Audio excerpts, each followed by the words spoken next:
Greetings, YouTubers, thrill seekers, small gerbils, and people named Bob. Hello, it is I, your favorite obscure social studies teacher with just above average intelligence, looks, and style, Mr. Palumbo, and this is the Professor Liberty Podcast.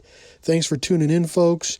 I know it's been a while since the last podcast. I apologize if you've been suspensefully waiting because you're so infatuated with the show.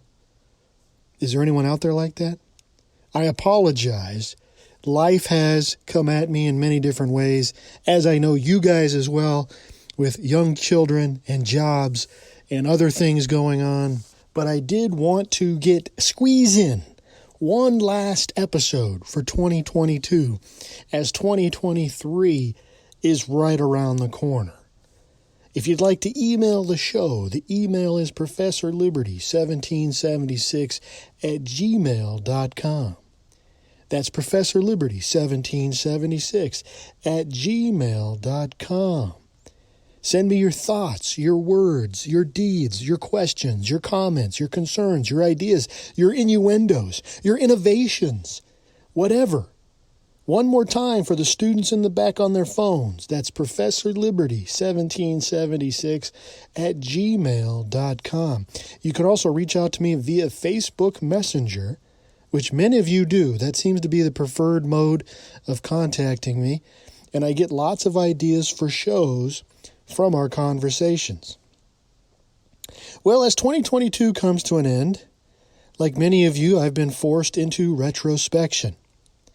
A lot has happened this year regarding government and politics, mostly all bad. But in regards to Professor Liberty, we have grown.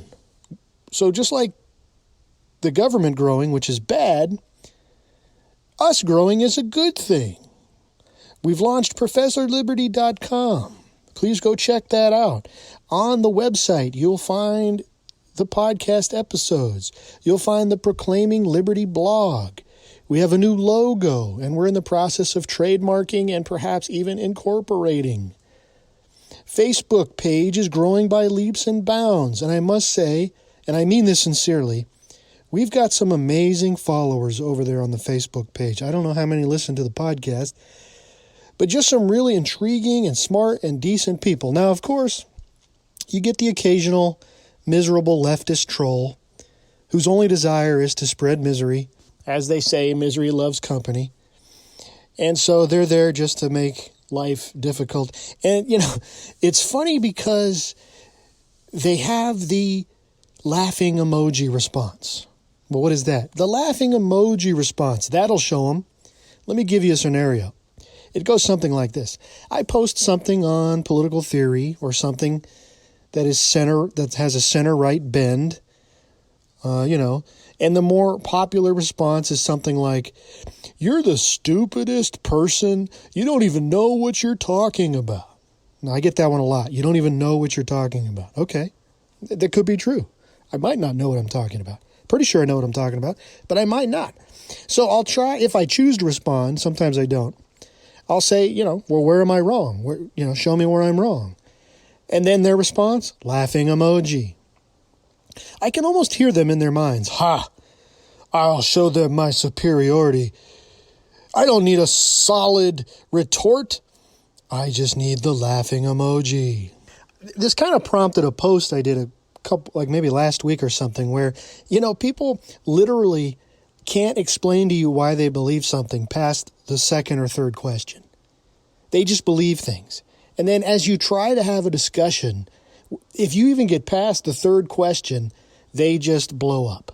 And you're a Nazi, and you're racist, and you're an idiot, and you're the stupidest person on earth. I still remember the first time I was exposed to that social media conversation, and I got called the stupidest person. You are that is the dumbest. And I just I still to this day, I'm a little, I'm better at it now. But I still remember, how can you even say that you're the stupidest person? This is clearly a coherent argument I'm making. Anyway, I want to talk a little bit about the blog for a moment. If you go to ProfessorLiberty.com, you can subscribe to the Proclaiming Liberty blog. I'm kind of using this platform for a collection of thoughts on various items. things that might not make it to the podcast level. But it still allows me a constructive outlet. All you have to do is enter your email, and you'll get the newest articles as they're published. I'm shooting for at least one article a month. Topics will range from history to government, things like religion, philosophy, culture, economics, basically, everything Professor Liberty is known for. Regarding the podcast, we'll reach the 100th episode by early next year, and we're nearing over 10,000 downloads overall. Now, that might not seem like a lot, but it means a lot to me. Thank you for all your support. Next year, we'll continue to look into the Bill of Rights, and I want to start a series on important battles that have shaped history, or something to that effect. I haven't come up with a catchy title for that yet. I also want to dive into this discussion of Western civilization. I mean, since it's crumbling right before our eyes, I'd like to discuss exactly what it is. What elements and principles make up Western civilization? Also, I've been thinking about going back to the cowboys and Indians thing. What? That's not politically correct? I don't care. I'm going to call it cowboys and Indians. If you want to be offended by the word Indian, and you're not even an Indian, that's on you. It's going to be called Cowboys and Indians, because that's what we called the game we played when we were kids. We didn't call it white settlers and Native Americans. As I look back on the podcast episodes over the last 2 years, I've noticed that the Native American series called The First Americans is the most popular of all my topics. As of this recording of this podcast, 2 of the First American episodes are in the top 10 most listened to episodes in the last 30 days. This being the case, I'm thinking you guys want more of that type of stuff. So we're going to start a Cowboys and Indians series, which dives into Western expansion and manifest destiny of 19th century America. So that's a brief discussion of the past year and a little insight into some future plans. But I want to leave everyone with some present thoughts. Something that's been swirling around in the old noggin. And hopefully, like I always preface, I hope this comes out in a coherent way. But as I left for winter break, quote unquote, Christmas break, and as I'm always in front of these kids, and I'm always around and engaging with young people, this thing keeps coming up in my mind, and it's this idea of this lack of meaning in our lives. And unfortunately, it seems like this meaning, what are we here for? Why are we here? This meaning is becoming less and less of a thing. Dennis Prager over there at PragerU, he's kind of on this same mission as well. But as I'm in the presence of young people on a daily basis as an educator, I can't help but be bombarded with the reality that most kids have absolutely no meaning. What they do have is things like depression, anxiety, mental illness, gender dysphoria, hopelessness, suicidal pressures. Don't forget the third leading cause of death among 15 to 24-year-olds in the United States is suicide. And this got me thinking about all the traditional things that give us meaning, and they're being destroyed. And they've already been destroyed. And they're being destroyed by something called, we'll just call it secular progressivism. And I've talked a little bit about this in my Rising Tide of Nihilism. And I'm going to use the same metaphor. This secular progressivism is like the nothing in the never-ending story. You guys remember that movie? The Nothing? It's like this destructive force, this giant storm that comes in, destroys everything, and leaves nothing in its wake. There's nothing left. And that's kind of what this secular progressive movement is doing to our society. It's destroying all things traditional, whether they're beneficial or not, and it's replacing them with something very nebulous or something nothing at all. Think about something even as far as like patriotism. Patriotism is considered too nationalistic. We can't be proud to be Americans. In fact, the word American has just come under assault past week as offensive. So what do we replace patriotism with? Nothing. You can't be proud of your country. You can't be proud to be an American. You can't even call yourself an American. But what do we replace it with? Nothing. You are nothing. And I want you to think about this. This is the message. This is the subliminal message these kids are getting. You are nothing. Look at our holidays. Columbus Day, gone. Christmas, under attack. Replaced with what? Winter break. I had one student tell me, happy solstice. What does that mean? Why would the solstice be happy? Why is it a holiday where we get the word holy day? What's the point? It has no meaning. Things that aren't offensive tend to be insipid, bland, and void. I want you to think about that for a minute. Things that aren't offensive tend to be insipid, bland, void, vanilla. And that's the point. Secular progressives replace our traditions, our values, the things that made us who we are, the things our ancestors gave us, and they give us nothing back. I mentioned this in the Christmas episode last year, this term, happy holidays. Well, what holidays? The holidays. Well, which ones? Why are we celebrating them? Why should we be happy about them? So you can't answer any of these questions because they don't mean anything. We can't take the meaning away from something and still consider it something worthwhile. The meaning is what makes it special. Let me say that again. The meaning is what makes it special. Apply that to anything. Why do you keep your grandpa's watch? Why do we have Johnny's picture on the fridge? Because it has meaning. Think about the opposite, which is also true. If we can't find any meaning, there is no value. It is worthless. So in this desert that we live in this wasteland of meaning where children today are literally being brought up and they're not allowed to believe in anything, I want to talk to the parents for just a minute. Parents, I implore you, please give your children some meaning. Don't tell them that there is no God. Don't tell them that there's no real meaning in anything.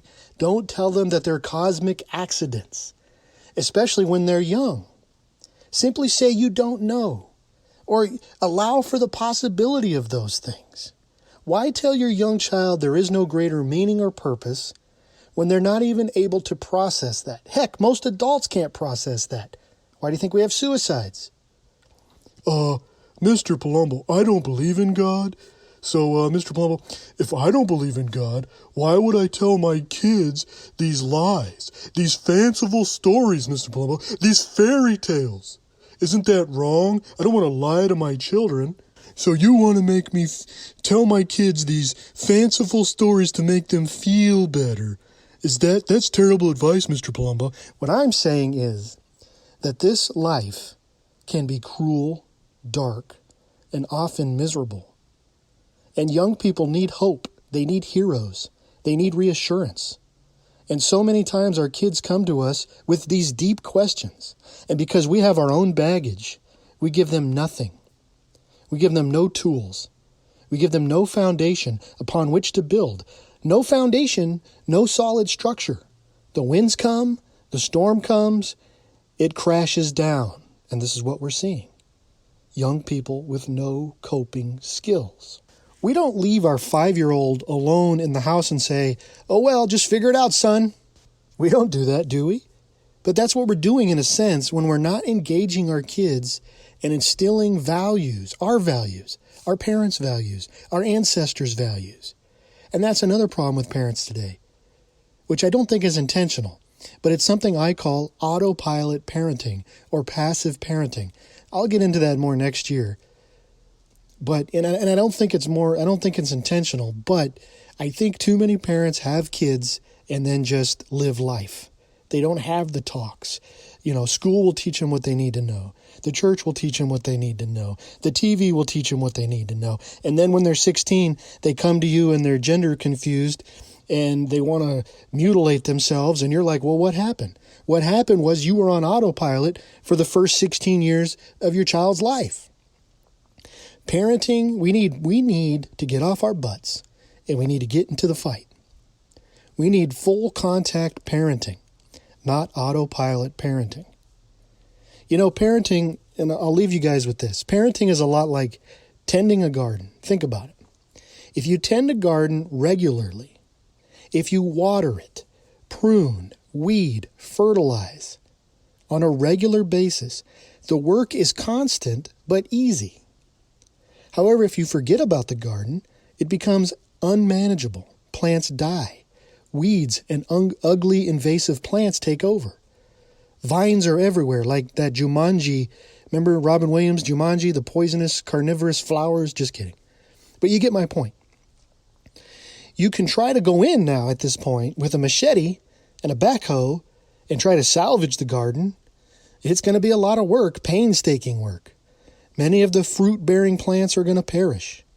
And you might even win the garden back over. But there's going to be scars and scrapes from your hands, from the dead branches and the twigs.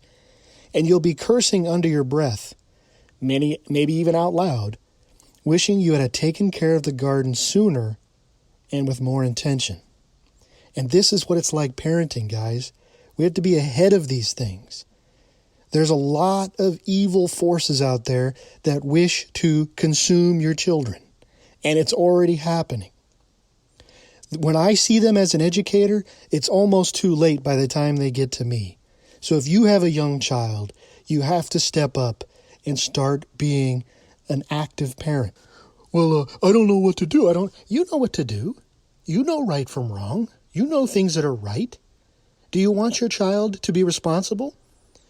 Teach them responsibility. Give them something to be responsible for. Do you want your child to tell the truth? Well, you have to teach them to tell the truth. When they lie, there needs to be consequences. Do you want your kid to be, full of grit and determination? Well, you got to get them into some sports or some activities where they are going to be tried. And you tell them there is no quitting. Yeah, but it's hard. It's hard. There's no quitting. Quitting is not an option. And you walk with your child through this. And think about all the kids out there that mom and dad aren't walking through anything. So back to the 2 points, right? Find some meaning. What do you want to pass on to your children? Come up with 3 things. And then be that full contact parent and start working on it. Now, if you have not tended the garden, it's going to be tough. They're going to resist you. If you've let them play video games until whenever they want to go to bed, and they don't have a curfew, and they don't have any rules, now it's like, that wild horse that you've got to now retame how to ride, right? If you start from the beginning, though, when they're little, they already have that foundation. Well, there you have it, folks. The last episode of 2022. What will 2023 have in store for us? I appreciate everyone who has followed the show and is a part of this small little obscure social studies movement. And until next time, here at Professor Liberty, we seek to educate, inspire, and restore. If you like this podcast, please go to Apple Podcasts and give me a 5-star rating. If you contact me and tell me about it, I will send you a free Professor Liberty sticker. Also, check us out on Facebook.